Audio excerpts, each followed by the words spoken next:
Hi friends, നമ്മൾ നോക്കുന്നത് SCERT chapter wise ക്ലാസ്സിൽ 7ാം ക്ലാസ്സിലെ പുതിയ പാഠപുസ്തകമായ സോഷ്യൽ സയൻസിലെ 6ാമത്തെ ചാപ്റ്ററാണ് ഇന്ത്യൻ ഉപഭൂഖണ്ഡം. ഓക്കെ, നമുക്ക് ക്ലാസ്സിലേക്ക് പോവാം. നാം വസിക്കുന്ന ഭൂമിയുടെ 2/3 ഭാഗവും സമുദ്രമാണ്. പല പേരുകളിൽ അറിയപ്പെടുന്നുവെങ്കിലും അവയെല്ലാം പരസ്പരം ബന്ധപ്പെട്ട് കിടക്കുന്നു.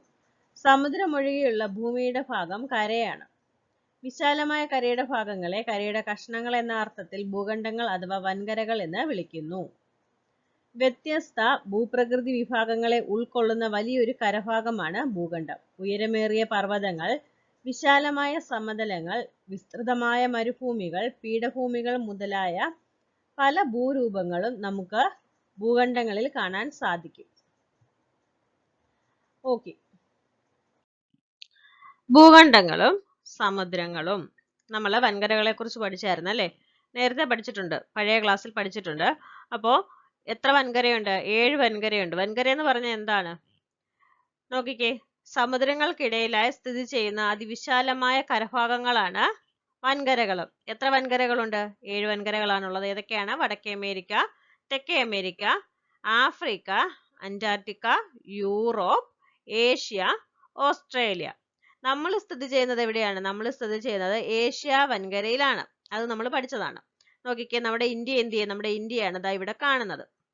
ഓക്കെ, അതുപോലെ തന്നെ നമ്മുടെ തെക്ക് ഭാഗത്തായിട്ടാണ് ഇന്ത്യൻ മഹാസമുദ്രം, അല്ലെങ്കിൽ ഇന്ത്യൻ മഹാസമുദ്രത്തിന്റെ വടക്ക് ഭാഗത്തായിട്ടാണ് ഇന്ത്യ സ്ഥിതി ചെയ്യുന്നത്.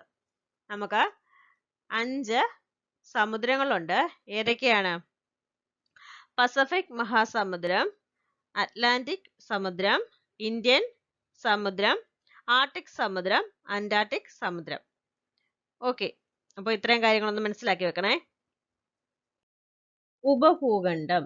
ഭൂഖണ്ഡങ്ങളിലേതുപോലെ തന്നെ വൈവിധ്യമാർന്ന ഭൂപ്രകൃതി വിഭാഗങ്ങളും കാലാവസ്ഥയുമുള്ള വിശാല ഭൂഖണ്ഡ ഭാഗങ്ങളെ ഉപഭൂഖണ്ഡങ്ങൾ എന്ന് വിശേഷിപ്പിക്കുന്നു. പാമീർ പീഠഭൂമിയാണ് ഏഷ്യ ഭൂഖണ്ഡത്തിന്റെ തെക്കുഭാഗത്തെ ഇതര ഭാഗങ്ങളിൽ നിന്നും ഭൂമിശാസ്ത്രപരമായി വേറിട്ട് നിർത്തുന്നത്. ഉന്നതമായ പർവ്വത ശിഖരങ്ങൾ, വിശാലമായ സമതലങ്ങൾ, മരുഭൂമി പ്രദേശങ്ങൾ, കാഠിന്യമേറിയ ശിലകളാൽ നിർമ്മിതമായ പീഠഭൂമി പ്രദേശങ്ങൾ, തീരസമതലങ്ങൾ, ദ്വീപുകൾ ഇവയൊക്കെ ഉൾപ്പെടുന്നതാണ് ഇന്ത്യൻ ഉപഭൂഖണ്ഡത്തിന്റെ ഭൂപ്രകൃതി. അപ്പോൾ ഇന്ത്യൻ ഉപഭൂഖണ്ഡത്തിന്റെ ഭൂപ്രകൃതി എന്ന് പറയുന്നത് എന്തൊക്കെ ചേരുന്നതാണ്? പർവ്വത ശിഖരങ്ങൾ, സമതലങ്ങൾ, മരുഭൂമി പ്രദേശങ്ങൾ, പീഠഭൂമി പ്രദേശങ്ങൾ, തീരസമതലങ്ങൾ, ദ്വീപുകൾ. ലോകത്തിന്റെ മേൽക്കൂര എന്ന് വിശേഷിപ്പിക്കുന്ന പാമീർ പീഠഭൂമി ടിയാൻഷാൻ, കാരക്കോറം, കുൻലൂൺ, ഹിന്ദുകുഷ് എന്നീ പർവ്വത നിരകളുടെ സംഗമ സ്ഥാനമാണ്. ലോകത്തിന്റെ മേൽക്കൂര എന്നാണ് പാമീർ പീഠഭൂമി അറിയപ്പെടുന്നത്. അതും നോക്കി വെക്കണേ. ഓക്കെ, ഇന്ത്യൻ ഉപഭൂഖണ്ഡത്തിന്റെ വടക്കേ അതിർത്തിയിൽ ഹിമാലയ പർവ്വതവും, കിഴക്കേ അതിർത്തിയിൽ അരക്കൻ പർവ്വത നിരകളും, പടിഞ്ഞാറേ അതിർത്തിയിൽ ഹിന്ദുകുഷ് പർവ്വതനിരയും സ്ഥിതി ചെയ്യുന്നു. ഇന്ത്യൻ ഉപഭൂഖണ്ഡത്തിന്റെ തെക്കേ അതിർത്തി ഇന്ത്യൻ മഹാസമുദ്രമാണ്.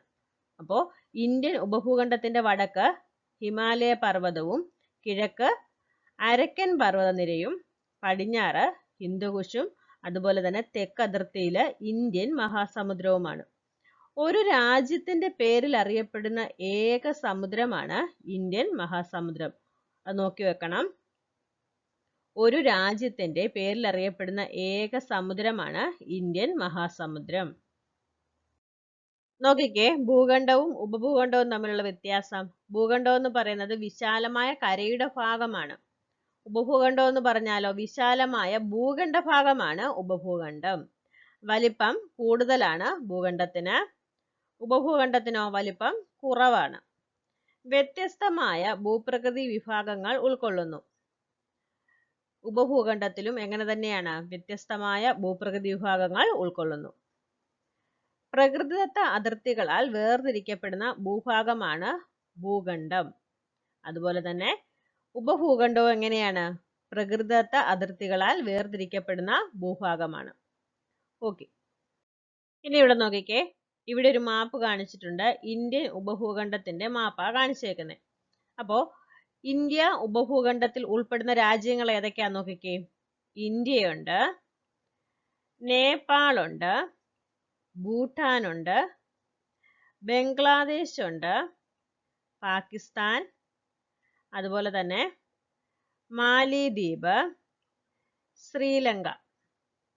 അപ്പോൾ ഇന്ത്യ ഉപഭൂഖണ്ഡത്തിൽ ഉൾപ്പെടുന്ന രാജ്യങ്ങളാണ് പാകിസ്ഥാൻ, ഇന്ത്യ, നേപ്പാൾ, ഭൂട്ടാൻ, ബംഗ്ലാദേശ്, ശ്രീലങ്ക, മാലിദ്വീപ്. ഓക്കെ, നോക്കിക്കേ, മുമ്പേ കണ്ട മാപ്പ് തന്നെയാണ് ഇത്. കുറച്ചുകൂടെ മനസ്സിലാകാൻ വേണ്ടിയിട്ട് ഒന്ന് മുറിച്ചു വെച്ചേക്കുക. ഓക്കെ, ഇന്ത്യൻ ഉപഭൂഖണ്ഡത്തിന്റെ വടക്കു ഭാഗത്തുള്ള പർവ്വതനിരകൾ ഏതൊക്കെയാന്ന് നോക്കിക്കേ. പാകിസ്ഥാനിൽ ഹിന്ദുകുഷ് പർവ്വതനിര, പാകിസ്ഥാനില് ഹിന്ദുകുഷ് പർവ്വതനിര, അതായത് ഹിന്ദുകുഷ് പർവ്വതനിര കാണിച്ചിട്ടുണ്ട്.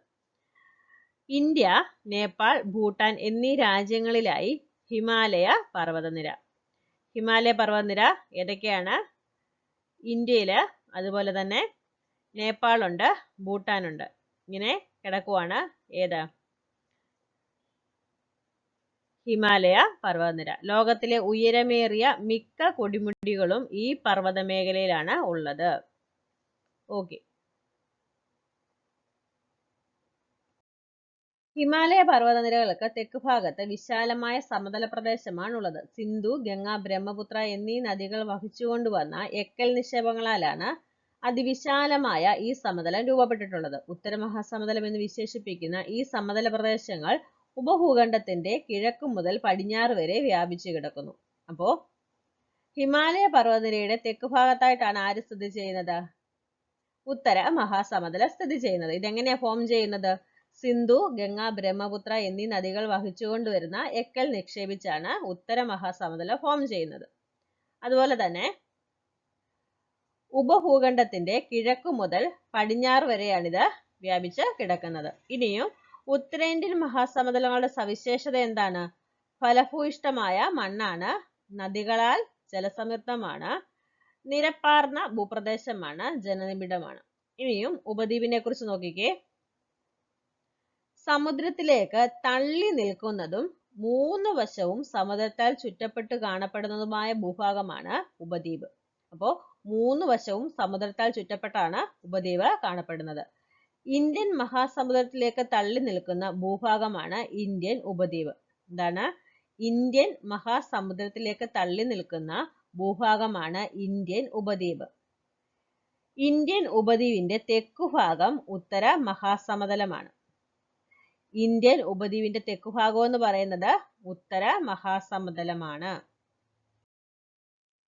ഉപദ്വീപീയ പീഠഭൂമിയുടെ വടക്കു പടിഞ്ഞാറായി ഇന്ത്യയിലും പാകിസ്ഥാനിലുമായി വ്യാപിച്ചു കിടക്കുന്ന വരണ്ട ഭൂപ്രദേശമാണ് ഥാർ മരുഭൂമി. വളരെ വിരളമായി മാത്രം മഴ ലഭിക്കുന്ന ഈ പ്രദേശത്ത് കള്ളിമുൾച്ചെടിയും കുറ്റിച്ചെടിയുമാണ് സ്വാഭാവിക സസ്യജാലങ്ങൾ. അപ്പോൾ അവിടെയുള്ള സസ്യങ്ങൾ ഏതൊക്കെയാണ്? കള്ളിമുൾച്ചെടിയും കുറ്റിച്ചെടിയും. ഓക്കെ, ഇന്ത്യൻ ഉപഭൂഖണ്ഡത്തിന് ദൈർഘ്യമേറിയ തീരപ്രദേശമാണുള്ളത്. മാലിദ്വീപ്, ശ്രീലങ്ക എന്നീ ദ്വീപ് രാഷ്ട്രങ്ങളും ലക്ഷദ്വീപ്, ആൻഡമാൻ നിക്കോബാർ തുടങ്ങിയ ചെറിയ ദ്വീപ സമൂഹങ്ങളും ഇന്ത്യൻ ഉപഭൂഖണ്ഡത്തിന്റെ ഭാഗമാണ്. നമുക്ക് മാപ്പ് നോക്കുമ്പോൾ അത് മനസ്സിലാവും. ഓക്കെ, നോക്കിക്കേ, ഇന്ത്യൻ ഉപഭൂഖണ്ഡത്തിന്റെ ഒരു മാപ്പാ കാണിച്ചേക്കുന്നേ. എന്താ പറഞ്ഞേക്കുന്നത്? ഉപദ്വീപീയ പീഠഭൂമിയുടെ വടക്കു പടിഞ്ഞാറായി പാകിസ്ഥാനിലും ഇന്ത്യയിലുമായിട്ടാണ് ഥാർ മരുഭൂമി കാണപ്പെടുന്നതെന്ന് പറഞ്ഞു. നോക്കിക്കേ, ഉത്തര മഹാസമതലം ഇവിടെയായിട്ടാണ് കാണിച്ചേക്കുന്നത്, കണ്ടോ? പിന്നെന്താ പറഞ്ഞേക്കുന്നത്? മാലിദ്വീപ്, അതുപോലെ തന്നെ ശ്രീലങ്ക, ലക്ഷദ്വീപ്, ആൻഡമാൻ നിക്കോബാർ ദ്വീപുകൾ എന്നിവയൊക്കെ ഇന്ത്യൻ ഉപഭൂഖണ്ഡത്തിന്റെ ഭാഗമാണെന്ന് പറഞ്ഞു. ഓക്കെ, നോക്കിക്കേ, ഇവിടെ 2 ചിത്രം കാണിച്ചിട്ടുണ്ട്. ഈ 2 ചിത്രത്തിലും ഏതൊക്കെ ഭൂപ്രദേശങ്ങളിലെ ജനജീവിതമാണ് കാണിക്കുന്നത്? നമുക്കറിയാം, ആദ്യത്തെ ചിത്രം എന്ന് പറയുന്നത് അവര് കുടിവെള്ളത്തിന് ബുദ്ധിമുട്ടുകയാണ് അല്ലേ? കാണുമ്പോൾ തന്നെ മനസ്സിലാകും അത് മരുഭൂമി ജീവിതമാണല്ലേ. അടുത്തത് എന്താണ്? അടുത്തത് തീരപ്രദേശത്തെ ഒരു ജീവിത രീതിയാണ് കാണിച്ചേക്കുന്നത്. ഓക്കെ, ഇന്ത്യൻ ഉപഭൂഖണ്ഡത്തിന് തനതായ കാലാവസ്ഥാ സവിശേഷതയാണുള്ളത്. കാലാവസ്ഥയിൽ പ്രാദേശിക വൈവിധ്യങ്ങൾ നിലനിൽക്കുമ്പോഴും ഇന്ത്യൻ ഉപഭൂഖണ്ഡത്തിലെ കാലാവസ്ഥ പൊതുവെ മൺസൂൺ കാലാവസ്ഥ എന്നറിയപ്പെടുന്നു. എന്താണ്? ഇന്ത്യൻ ഉപഭൂഖണ്ഡത്തിലെ കാലാവസ്ഥ എങ്ങനെ അറിയപ്പെടുന്നത്? മൺസൂൺ കാലാവസ്ഥ എന്നാണ് അറിയപ്പെടുന്നത്. ഋതുക്കൾ എന്നർത്ഥം വരുന്ന മൗസീം എന്ന അറബ് പദത്തിൽ നിന്നാണ് മൺസൂൺ എന്ന വാക്ക് രൂപപ്പെട്ടത്. ഇന്ത്യൻ ഉപഭൂഖണ്ഡത്തിന്റെ കാലാവസ്ഥയെ മൺസൂൺ കാറ്റ് സ്വാധീനിക്കുന്നു. ഈ കാറ്റ് ഋതുക്കൾക്കനുസരിച്ച് ദിശ മാറുന്നവയാണ്. സൂര്യന്റെ അയനം.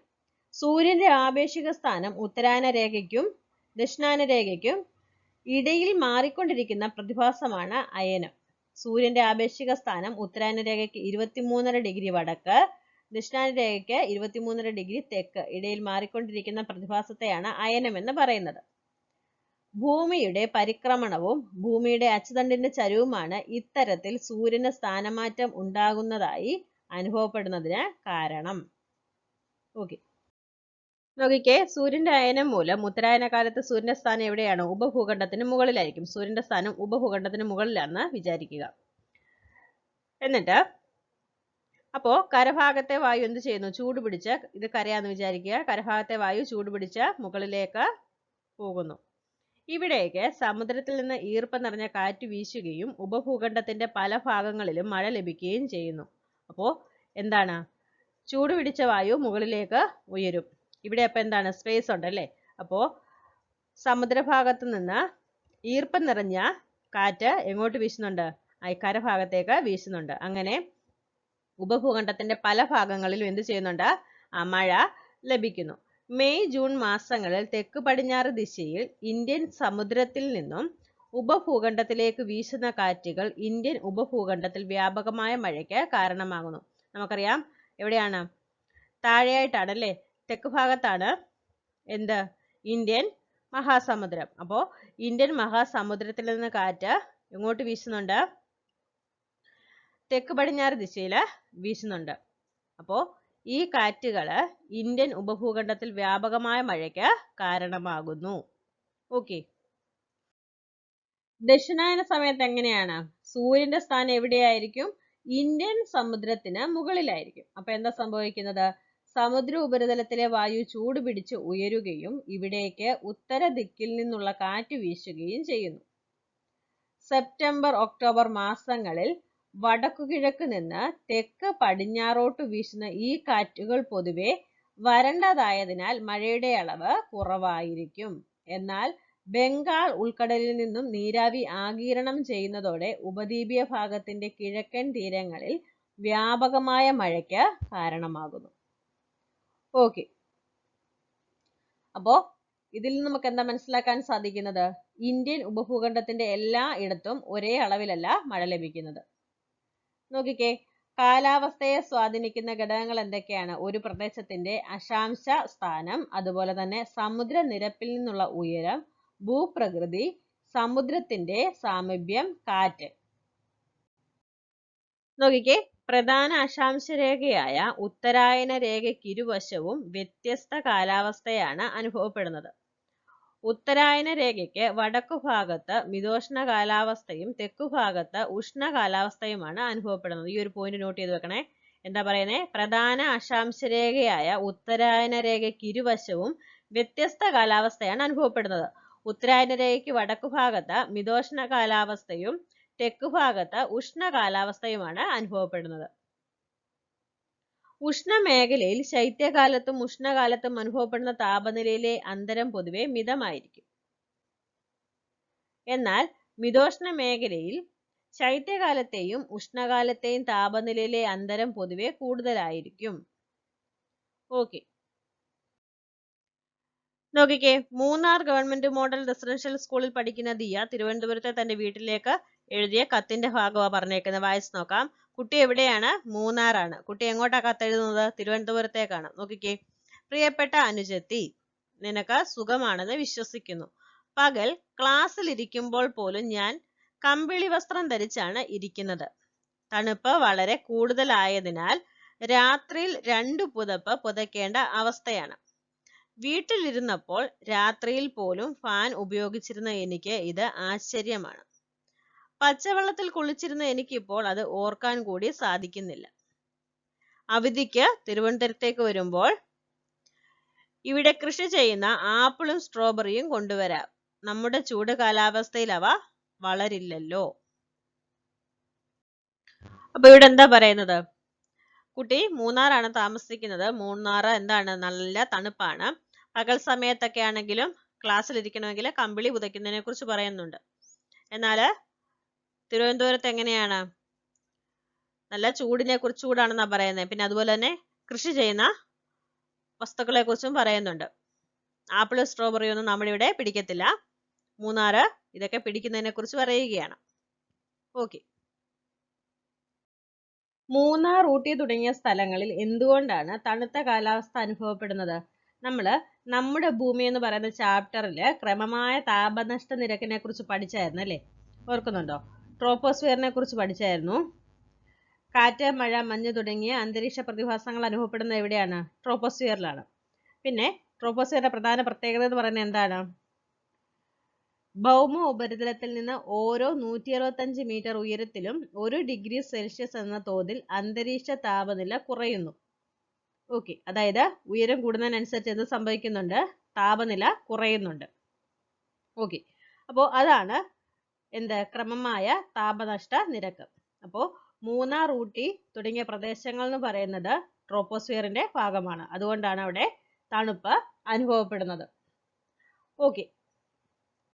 കാലാവസ്ഥയെ സ്വാധീനിക്കുന്ന മറ്റൊരു ഘടകമാണ് ഭൂപ്രകൃതി. ഈർപ്പവാഹിയായ കാറ്റിന്റെ ദിശയ്ക്ക് അഭിമുഖമായി നിൽക്കുന്ന പർവ്വതങ്ങൾ കാറ്റിനെ തടഞ്ഞു നിർത്തി മഴ പെയ്യിക്കുന്നു. അപ്പോൾ ഈർപ്പവാഹിയായ കാറ്റിന്റെ ദിശയ്ക്ക് അഭിമുഖമായി നിൽക്കുന്ന പർവ്വതങ്ങൾ എന്ത് ചെയ്യുന്നുണ്ട്? കാറ്റിനെ തടഞ്ഞു നിർത്തി മഴ പെയ്യിക്കുന്നുണ്ട്. ഈ ചിത്രത്തിലേക്ക് നോക്കിക്കേ. ഇവിടെ കണ്ടോ? ഇവിടെ പർവ്വതം കാണിച്ചിട്ടുണ്ട്. കാറ്റിന് അഭിമുഖമായിട്ട് നിൽക്കുന്ന പ്രദേശം കണ്ടോ? അവിടെയൊക്കെ കാറ്റ് വീശുന്നു. അവിടെ എന്ത് ചെയ്യുന്നു? പർവ്വതങ്ങൾ കാറ്റിനെ തടഞ്ഞു നിർത്തി അത് മഴയായിട്ട് പെയ്യുകയാണ്. ഈർപ്പം തണുത്തുറഞ്ഞ് എന്തായി മാറുന്നു? മേഘമായിട്ട് മാറുന്നു. മേഘം പിന്നീട് മഴയായി പെയ്യുന്നു. ഓക്കെ. സഹ്യപർവ്വത നിരകളുടെ പടിഞ്ഞാറേ ചരിവായ കേരളത്തിൽ എന്താണ്? ധാരാളം മഴ ലഭിക്കുന്നുണ്ട്. എന്നാൽ മലനിരകളുടെ കിഴക്കൻ ചരിവെന്ന് പറയുന്നത് ഏത് പ്രദേശമാണ്? തമിഴ്നാടാണ്. തമിഴ്നാട്ടിൽ എന്താണ്?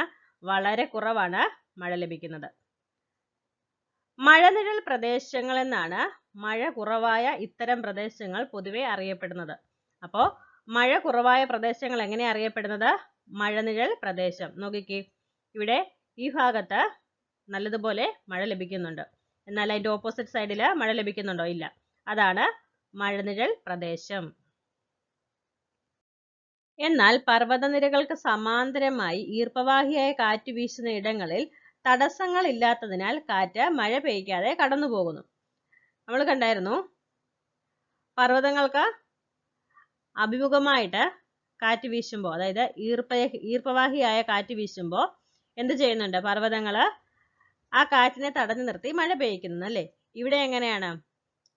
പർവ്വതനിരകൾക്ക് സമാന്തരമായി ഈർപ്പവാഹിയായ കാറ്റ് വീശുന്ന ഇടങ്ങളിലാണെങ്കിൽ അവിടെ തടസ്സങ്ങൾ ഇല്ലാത്തത് കൊണ്ട് അവിടെ മഴ പെയ്യാതെ ആ കാറ്റ് കടന്നു പോവുകയാണ് ചെയ്യുന്നത്. രാജസ്ഥാനിലെ ആരാവലി മലനിരകൾ ഉൾപ്പെടുന്ന പ്രദേശം മരുഭൂമിയായി മാറിയതിന് പിന്നിലെ കാരണം ഇതാണ്.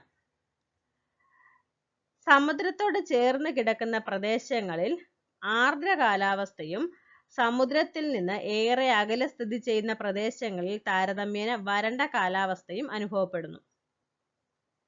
കാറ്റിന്റെ ദിശയും അതിലെ ജലാംശത്തിന്റെ അളവും കാലാവസ്ഥയെ സ്വാധീനിക്കുന്നുണ്ട്. ഓക്കെ. ഉത്തര മഹാസമതലം ഇന്ത്യൻ ഉപഭൂഖണ്ഡത്തിൽ ഹിമാലയ പർവ്വതനിരകൾക്ക് തെക്കുഭാഗത്ത് സ്ഥിതി ചെയ്യുന്ന അതിവിശാലവും നിരപ്പേറിയതുമായ സമതല പ്രദേശമാണ് ഉത്തര മഹാസമതലം. ഗംഗയുടെയും മറ്റു പോഷക നദികളുടെയും പ്രവാഹത്താൽ സമ്പുഷ്ടമായ വടക്കൻ എക്കൽ സമതലം ഉപഭൂഖണ്ഡത്തിന്റെ മറ്റൊരു സവിശേഷതയാണ്. ഇത് ഉപഭൂഖണ്ഡത്തിന്റെ കിഴക്ക് മുതൽ പടിഞ്ഞാറ് വരെ വ്യാപിച്ചു കിടക്കുന്നു. റെയിൽ റോഡ് എന്നിവയുടെ ശൃംഖലകൾ ഇവിടെ കാണപ്പെടുന്നു. അടുത്ത് നോക്കിക്കേ, ഥാർ മരുഭൂമി. ഉപദ്വീപീയ പീഠഭൂമിയുടെ വടക്കു പടിഞ്ഞാറായി നമ്മുടെ രാജ്യത്തും അയൽ രാജ്യമായ പാകിസ്ഥാനിലുമായി വ്യാപിച്ചു കിടക്കുന്ന വരണ്ട ഭൂപ്രദേശമാണ് ഥാർ മരുഭൂമി. അതികഠിനമായ ചൂടും വളരെ കുറഞ്ഞ അളവിലുള്ള മഴയും ലവണാംശമുള്ള മണ്ണുമായതിനാൽ ഈ പ്രദേശത്ത് ജനവാസം പൊതുവെ കുറവാണ്. ഹിമാലയ പർവ്വതവും പശ്ചിമഘട്ട മലനിരകളും ഇന്ത്യയുടെ കാലാവസ്ഥയെ സ്വാധീനിക്കുന്നതിൽ ഹിമാലയ പർവ്വതത്തിനും പശ്ചിമഘട്ട മലനിരകൾക്കും നിർണായക പങ്കുണ്ട്. ശൈത്യകാലത്ത് വടക്കൻ ശീതക്കാറ്റിനെ സിന്ധു ഗംഗാ സമതലത്തിൽ തടഞ്ഞു നിർത്തിയും വേനൽക്കാലത്ത് തെക്കു പടിഞ്ഞാറ് നിന്നും മഴയെ വഹിക്കുന്ന മൺസൂൺ കാറ്റിനെ തടഞ്ഞു നിർത്തിയും ഇന്ത്യൻ ഉപഭൂഖണ്ഡത്തിൽ വർഷപാതം ഉണ്ടാകുന്നു. അപ്പോ വേനൽക്കാലത്തും അതുപോലെ തന്നെ ശൈത്യകാലത്തും ഇന്ത്യൻ ഉപഭൂഖണ്ഡത്തില് മഴ ലഭിക്കുന്നുണ്ട്. ശൈത്യകാലത്ത് വടക്കൻ ശീതക്കാറ്റിനെ തടഞ്ഞു നിർത്തിയും അതുപോലെ തന്നെ വേനൽക്കാലത്ത് തെക്കു പടിഞ്ഞാറ് നിന്നും മഴയെ വഹിക്കുന്ന മൺസൂൺ കാറ്റിനെ തടഞ്ഞു നിർത്തിയുമാണ് മഴ ലഭിക്കുന്നത്. ഇതുപോലെ പശ്ചിമഘട്ടം ഉണ്ടാക്കുന്ന തടസ്സം പടിഞ്ഞാറൻ തീരദേശ മേഖലകളിൽ മഴ ലഭ്യമാക്കുന്നു. ശൈത്യകാല വർഷത്തെ ആശ്രയിക്കുന്ന ശ്രീലങ്കയും വടക്കു പടിഞ്ഞാറൻ തീരദേശങ്ങളും ഒഴികെ ഉപഭൂഖണ്ഡത്തിന്റെ ഭൂരിഭാഗവും മഴ ലഭിക്കുന്നത് തെക്കു പടിഞ്ഞാറൻ മൺസൂണിൽ നിന്നുമാണ്. ആരാവലി, വിന്ധ്യ, സത്പുര പർവ്വതനിരകൾ. ആരാവലി പർവ്വതനിരകൾ മധ്യ ഇന്ത്യയെ ഥാർ മരുഭൂമിയിൽ നിന്നും വേർതിരിക്കുമ്പോൾ വിന്ധ്യ, സത്പുര മലനിരകൾ വടക്കൻ സമതലങ്ങളെ ഇന്ത്യൻ ഉപദ്വീപിൽ നിന്നും വേർതിരിക്കുന്നു. അടുത്തത് ഡെക്കാൻ പീഠഭൂമി. അതിപുരാതനമായ അഗ്നിപർവ്വതങ്ങളിൽ നിന്നും ഒഴുകി വന്ന ലാവയാൽ രൂപപ്പെട്ട ഡെക്കാൻ പീഠഭൂമി ഇന്ത്യൻ ഉപദ്വീപിന്റെ പ്രബലമായ ഭാഗത്തെ രൂപപ്പെടുത്തുന്നു. പൂർവ പശ്ചിമ ഘട്ടങ്ങൾ ഇവയ്ക്ക് അതിരിടുന്നു. അതിനും അപ്പുറത്ത് ഇടുങ്ങിയ കോറാമാണ്ടൽ, മലബാർ, കൊങ്കൺ തീരദേശ സമതലങ്ങളാണ്. നീലഗിരി, ആനമല, ഏലമല തുടങ്ങിയ ഉപദ്വീപിന്റെ തെക്കേ അറ്റത്ത് സ്ഥിതി ചെയ്യുന്നു. ഉത്തരേന്ത്യയിലെയും ദക്ഷിണേന്ത്യയിലെയും ജനങ്ങളുടെ ഭക്ഷണ രീതികൾ ഒരുപോലെയാണോ? ഒരുപോലെയല്ല അല്ലേ? കാശ്മീരിലെ ജനങ്ങളുടെ വസ്ത്രധാരണ രീതിയും തമിഴ്നാട്ടിലെ ജനങ്ങളുടെ വസ്ത്രധാരണ രീതി ഒരുപോലെയാണോ? അല്ല. കാശ്മീരിലെ ജനങ്ങളുടെ വസ്ത്രധാരണ രീതി വേറെയാണ്. അതുപോലെ തന്നെയാണ് തമിഴ്നാട്ടിലെ ജനങ്ങളുടെയും വേറെ രീതിയിലുള്ള വസ്ത്രധാരണ രീതിയാണ്. നോക്കിക്കേ, പശ്ചിമഘട്ടത്തിൽ കൃഷി ചെയ്യുന്ന വിളകളാണോ ഉത്തര സമതലത്തിലും മുഖ്യമായി കൃഷി ചെയ്യുന്നത്? ആണോ? അല്ല. ഇവിടെ നോക്കിക്കേ, പശ്ചിമഘട്ടത്തിൽ കൃഷി ചെയ്യുന്ന വിളകളാണ് കൊടുത്തേക്കുന്നത് ഏലവും അതുപോലെ തന്നെ ഗോതമ്പ് കൃഷിയും. ഓരോ പ്രദേശത്തെയും ഭൂപ്രകൃതി, കാലാവസ്ഥ എന്നിവയ്ക്ക് അനുസൃതമായാണ് അതാതിടങ്ങളിലെ ജനങ്ങളുടെ കൃഷി, ആഹാരം, പാർപ്പിടം, വസ്ത്രധാരണം, ആചാരം, ആഘോഷങ്ങൾ തുടങ്ങിയവയെല്ലാം ക്രമപ്പെടുത്തിയിട്ടുള്ളത്. ഇന്ത്യയിൽ ഭൂരിപക്ഷം ജനങ്ങളും കാർഷിക വൃത്തിയിൽ ഏർപ്പെട്ടിരിക്കുന്നവരായതിനാൽ മഴയുടെ വിതരണത്തിൽ ഉണ്ടാകുന്ന ഏറ്റക്കുറച്ചിലുകൾ ജനജീവിതത്തെ ഗണ്യമായി സ്വാധീനിക്കുന്നു.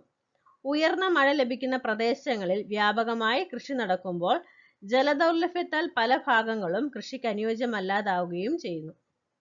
മഴയുടെ ഏറ്റക്കുറച്ചിലുകൾക്കനുസരിച്ച് കൃഷി ചെയ്യുന്ന വിളകളും വ്യത്യാസപ്പെട്ടിരിക്കുന്നു. ഉയർന്ന മഴ ലഭിക്കുന്ന പ്രദേശങ്ങളിൽ നെല്ലും മിതമായ മഴ ലഭിക്കുന്ന പ്രദേശങ്ങളിൽ ഗോതമ്പുമാണ് പ്രധാന ധാന്യവിളകൾ.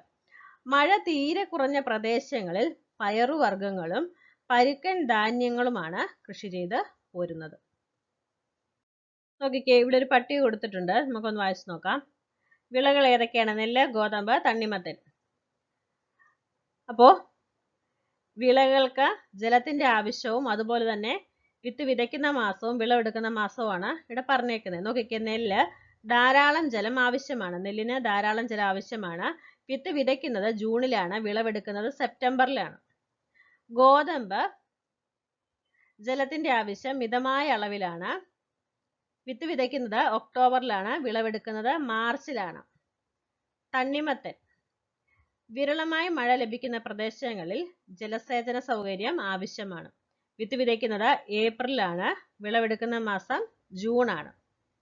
ഓക്കെ, അപ്പോൾ വ്യത്യസ്ത കാലങ്ങളിലാണ് വിളകൾ കൃഷി ചെയ്യുന്നത്. അതുപോലെ തന്നെ ഓരോ വിളയും വിതയ്ക്കുന്നതിനും വിളവെടുക്കുന്നതിനും നിശ്ചിത കാലഘട്ടങ്ങളുണ്ട്. ഓക്കെ, അതിനെയാണ് കാർഷിക കാലങ്ങളെന്ന് പറയുന്നത്. ഓരോ വിളയും വിതയ്ക്കുന്നതിനും വിളവെടുക്കുന്നതിനും നിശ്ചിത കാലങ്ങളുണ്ട്. ഈ കാലങ്ങളെ കാർഷിക കാലങ്ങളെന്ന് പറയുന്നു. ഇന്ത്യയിൽ 3 കാർഷിക കാലങ്ങളാണുള്ളത്. ഏതൊക്കെയാണ്? ഖാരിഫ്, റാബി, സൈദ്. ഇത് എക്സാമിന് ചോദിക്കുന്നയാ, ഇത് പഠിച്ചു വെക്കണം. തെക്ക് പടിഞ്ഞാറൻ മൺസൂണിനോട് ചേർന്ന് വരുന്ന ഖാരിഫ് കാലത്ത് ഊഷ്മാവും ജലവും കൂടുതൽ ആവശ്യമായ നെല്ല്, പരുത്തി, ചണം, അരിച്ചോളം, ബജ്റ, തൂര തുടങ്ങിയ കൃഷികളാണ് ചെയ്യുന്നത്. അപ്പോൾ തെക്ക് പടിഞ്ഞാറൻ മൺസൂണിനോട് ചേർന്ന് വരുന്ന കാലമാണ് ഏത്? ഖാരിഫ് കാലം. അപ്പോൾ അവിടെ ഊഷ്മാവും ജലവും കൂടുതൽ ആവശ്യമാണ്. ഏതൊക്കെയാണ് കൃഷി? നെല്ല്, പരുത്തി, ചണം, അരിച്ചോളം, ബജ്ര, തുവര. ഇനി നോക്കിക്കേ, ഒക്ടോബർ തൊട്ട് നവംബർ മാസങ്ങളിൽ എന്താണ്? ശൈത്യകാലത്തിന്റെ വരവാണ് അല്ലെ. അപ്പൊ അവിടെ എന്താ ആരംഭിക്കുന്നത്? റാബി കാലഘട്ടമാണ് ആരംഭിക്കുന്നത്. റാബി കാലം ആരംഭിക്കുകയാണ്. ഊഷ്മാവും ജലവും മിതമായി മാത്രം മതി. അപ്പോ ഏതൊക്കെയാണ് കൃഷി? ഗോതമ്പുണ്ട്, പയറുവർഗ്ഗങ്ങളുണ്ട്, കടുക്. അപ്പോ ഇതൊക്കെയാണ് റാബി കാലത്തിലുള്ള കൃഷികൾ. ഫെബ്രുവരി മാസത്തോടെ റാബി കാലം അവസാനിക്കുന്നു. അപ്പോൾ ഒക്ടോബർ തൊട്ട് നവംബർ മാസങ്ങളിലാണ് ഇത് ആരംഭിക്കുന്നത്. ഫെബ്രുവരി മാസത്തില് ഇത് അവസാനിക്കുന്നു. ഓക്കെ, അടുത്ത നോക്കിക്കേ. റാബി വിളവെടുപ്പിന് ശേഷം ആരംഭിക്കുന്ന ദൈർഘ്യം കുറഞ്ഞ വേനൽക്കാല കാർഷിക കാലമാണ് സൈദ്. അപ്പോൾ റാബിക്ക് ശേഷമാണ് ഏത് വരുന്നത്? സൈദ്. സൈദ് എന്ന് പറയുന്നത് വളരെ കുറച്ച് കാലഘട്ടത്തിൽ മാത്രമേ ഉള്ളൂ. അത് വേനൽ കാലഘട്ടത്തിലാണ്. തണ്ണിമത്തൻ, വെള്ളരി, പച്ചക്കറികൾ, കാലിത്തീറ്റ വിളകൾ തുടങ്ങിയവ ഈ സമയത്ത് ജലസേചനം ലഭ്യമായ പ്രദേശങ്ങളിൽ കൃഷി ചെയ്യുന്നു. ഇന്ത്യയിൽ 3 കാർഷിക കാലങ്ങൾ ഉണ്ടെങ്കിലും പ്രാദേശിക വ്യതിയാനങ്ങൾ പ്രകടമാണ്. ഓക്കെ, നോക്കിക്കേ. കാലങ്ങളും അതുപോലെ തന്നെ മാസങ്ങളും അതിന്റെ വിളകളുമാണ് ക്രോഡീകരിച്ച് പറഞ്ഞേക്കുന്നത്. കാർഷിക കാലങ്ങൾ ഏതൊക്കെയാണ്? ഖാരിഫ്, റാബി, സൈദ്. ഇത് പഠിച്ചു വെച്ചേക്കണേ, ഇത് പ്രധാനപ്പെട്ടതാ. മാസങ്ങള് ഖാരിഫ് ഏതാണ്? ജൂൺ ജൂലൈയിലാണ്. വിളകള് നെല്ല്, പരുത്തി, ചണം, അരിച്ചോളം, ബജ്ര, തുവര. റാബി നോക്കിക്കേ, ഒക്ടോബർ ടു നവംബർ ആണ്. ഗോതമ്പ്, പയറുവർഗ്ഗങ്ങൾ, കടുക്. സൈദ് വേനൽക്കാലത്തിലാണ്. തണ്ണിമത്തൻ, വെള്ളരി, പച്ചക്കറികൾ, കാലിത്തീറ്റ വിളകൾ. നോക്കിക്കേ, ഭക്ഷ്യവിളകളെ ധാന്യങ്ങളെന്നും പയറുവർഗ്ഗങ്ങളെന്നും രണ്ടായി തരംതിരിച്ചിരിക്കുന്നു. മൃദുധാന്യങ്ങളായ നെല്ല്, ഗോതമ്പ് എന്നിവയും പരുക്കൻ ധാന്യങ്ങളായ ബജ്ര, ചോളം, റാഗി തുടങ്ങിയവയും ഇന്ത്യയിൽ കൃഷി ചെയ്യുന്നു. നോക്കിക്കേ, ഇവിടെ ഗോതമ്പിന്റെ ചിത്രവും പയറിന്റെ ചിത്രവും കാണിച്ചിട്ടുണ്ട്. പയർ, തുവര എന്നിവയാണ് ഇന്ത്യയിൽ കൃഷി ചെയ്യുന്ന പ്രധാന പയറുവർഗ്ഗങ്ങൾ. ഏതൊക്കെയാണ്? പയറ്, തുവര. ഇനി നോക്കിക്കേ, നാണ്യവിളകൾ. വാണിജ്യ അടിസ്ഥാനത്തിൽ വൻതോതിൽ കൃഷി ചെയ്യുന്ന വിളകളാണ് നാണ്യവിളകൾ. നാണ്യവിളകളിൽ കരിമ്പ്, പുകയില, പരുത്തി, ചണം, എണ്ണക്കുരുക്കൾ എന്നിവ ഉൾപ്പെടുന്നു. അപ്പോ നാണ്യവിളകൾ എന്ന് പറയുന്ന ഏതൊക്കെയാണ്? കരിമ്പ്, പുകയില, പരുത്തി, ചണം, എണ്ണക്കുരുക്കൾ. നാരുവിളകൾ. പരുത്തിയും ചണവുമാണ് ഇന്ത്യയിലെ പ്രധാന നാരുവിളകൾ. ഏതൊക്കെയാണ്? പരുത്തിയും ചണവും. തുണിത്തരങ്ങൾ, ബാഗുകൾ, ചാക്കുകൾ തുടങ്ങി നിരവധി വസ്തുക്കൾ നിർമ്മിക്കുന്നതിനാവശ്യമായ നാരുകൾ നമുക്ക് നൽകുന്നത് ആരാണ്? നാരുവിളകളാണ്. ഇനി നോക്കിക്കേ, എണ്ണക്കുരുക്കൾ എന്താണെന്ന്. ഭക്ഷ്യ എണ്ണ ഉൽപ്പാദിപ്പിക്കുന്നതിനാണ് എണ്ണക്കുരുക്കൾ കൃഷി ചെയ്യുന്നത്. എന്തിനു വേണ്ടിയിട്ടാണ്? ഭക്ഷ്യ എണ്ണ ഉൽപ്പാദിപ്പിക്കുന്നതിന്. നിലക്കടല, കടുക് വർഗ്ഗങ്ങൾ, സോയാബീൻ, സൂര്യകാന്തി എന്നിവ ഇതിൽ പെടുന്നു. ഇവയ്ക്ക് പുറമെ തേയില, കാപ്പി, റബ്ബർ, സുഗന്ധദ്രവ്യങ്ങൾ, കിഴങ്ങുവർഗ്ഗങ്ങൾ മുതലായ മറ്റ് വിളകളും ഇന്ത്യയിൽ കൃഷി ചെയ്യുന്നുണ്ട്. ഇവയിൽ പലതും തോട്ടവിളകളായാണ് കൃഷി ചെയ്യുന്നത്. ഓക്കെ, അപ്പോ നമ്മള് വിവിധ തരം വിളകൾ നമ്മുടെ ഇന്ത്യയിൽ കൃഷി ചെയ്യുന്നുണ്ട്. ഇതെല്ലാം കൃഷി ചെയ്യുന്നത് ഒരേ രീതിയിലാണോ? നോക്കിക്കേ, ലോകത്തിന്റെ വിവിധ ഭാഗങ്ങളിൽ ഭൂഘടന, മണ്ണിന്റെ ഫലഭൂയിഷ്ഠത, കാലാവസ്ഥ, ജലലഭ്യത, ജനസാന്ദ്രത, കൃഷിഭൂമിയുടെ വിസ്തൃതി, വിളകളുടെ മൂല്യം, ലഭ്യമായ സാങ്കേതിക വിദ്യ തുടങ്ങിയവയുടെ അടിസ്ഥാനത്തിൽ വിവിധ കൃഷിരീതികൾ നിലനിൽക്കുന്നുണ്ട്. പ്രാകൃത ഉപജീവന കൃഷി, തീവ്ര ഉപജീവന കൃഷി, മിശ്ര കൃഷി, വിസ്തൃത വാണിജ്യ ധാന്യ കൃഷി, ക്ഷീരകൃഷി, തോട്ടവിള കൃഷി, പുഷ്പഫല കൃഷി തുടങ്ങിയവ ഇതിൽ ഉൾപ്പെടുന്നു. ഇന്ത്യയിലെ വിവിധ കൃഷിരീതികൾ ഏതൊക്കെയാണെന്ന് നമുക്ക് ഇനിയും പഠിക്കാനുണ്ട്. ഓക്കെ, നോക്കിക്കേ, ഇന്ത്യൻ ഉപഭൂഖണ്ഡത്തിൽ അനുഭവപ്പെടുന്ന കാലാവസ്ഥ അറിയപ്പെടുന്നത് എങ്ങനെയാണ്? മൺസൂൺ എന്നാണ്. മൺസൂൺ കാറ്റിന്റെ പ്രത്യേകത എന്താണ്? ഉത്തരായന കാലത്ത് സൂര്യന്റെ സ്ഥാനം ഉപഭൂഖണ്ഡത്തിന് മുകളിലായിരിക്കുമ്പോൾ കരഭാഗം കൂടുതൽ ചൂടുപിടിക്കും. ചൂടുപിടിച്ച വായു മുകളിലേക്ക് ഉയരും. അവിടേക്ക് സമുദ്രത്തിൽ നിന്നുള്ള ഈർപ്പം കുറഞ്ഞ കാറ്റ് വീശുകയും ഉപഭൂഖണ്ഡത്തിന്റെ പല ഭാഗങ്ങളിൽ മഴ ലഭിക്കുകയും ചെയ്യുന്നു. തെക്ക് പടിഞ്ഞാറൻ മൺസൂൺ അനുഭവപ്പെടുന്ന കാലം ഏതാണ്? മെയ് ജൂൺ മാസങ്ങളാണ്. തെക്ക് പടിഞ്ഞാറൻ മൺസൂൺ അനുഭവപ്പെടുന്നത് മെയ് ജൂൺ മാസങ്ങളാണ്. ഇത് പഠിച്ചു വെക്കണേ, ഇതെല്ലാം ക്രോഡീകരിച്ച് പറഞ്ഞേക്കുക. ദക്ഷിണായന സമയത്ത് സൂര്യന്റെ സ്ഥാനം എവിടെയാണ്? ഇന്ത്യൻ മഹാസമുദ്രത്തിന് മുകളിലായിരിക്കുവേ. ദക്ഷിണായന സമയത്ത് സൂര്യന്റെ സ്ഥാനം എവിടെയാണ്? ഇന്ത്യൻ മഹാസമുദ്രത്തിന് മുകളിലായിരിക്കും.